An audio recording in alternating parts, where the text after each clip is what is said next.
ఈ ప్రకృతి వ్యవసాయం అనండి, సుభాష్ పాలేకర్ కృషి వ్యవసాయం అనండి, ఎస్పీకే సుభాష్ పాలేకర్ కృషి అంటే వ్యవసాయం.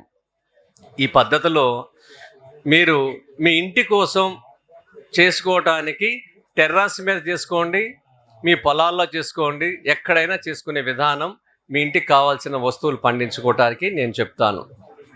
వరి చేను చేసేవాళ్ళు ఎంతమంది ఉన్నారు ఇక్కడ? వరి ఈ వరిలో కూడా మీరు ఇప్పుడు భోజనం చేశారు కదా, భోజనంలో మీకు ఎన్ని రకాల బియ్యాన్ని గమనించారు?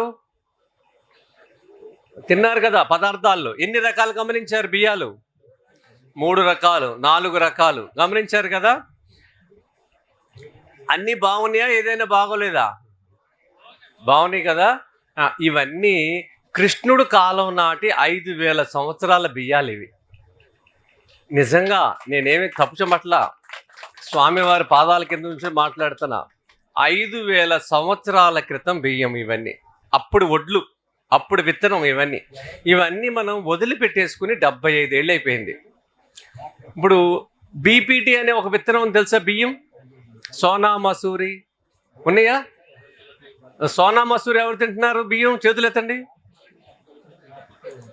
బీపీటీ ఈ 2 తిన్న వాళ్ళకి షుగరు, మోకాళ్ళ నొప్పులు, ఉపకాయము, క్యాన్సరు ఇవన్నీ రావటానికి అనుకూలంగా ఉన్న బియ్యం ఇవి అనుకూలంగా ఉన్న బియ్యం.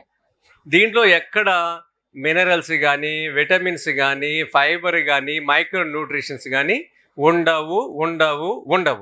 ఒక్క కార్బోహైడ్రేట్, పిండి పదార్థం మాత్రమే ఉంటుంది దీంట్లో. మన శరీరానికి కావాల్సింది పిండి పదార్థం ఒకటేనా? అదొకటే కావాలా? అన్నీ కావాలి.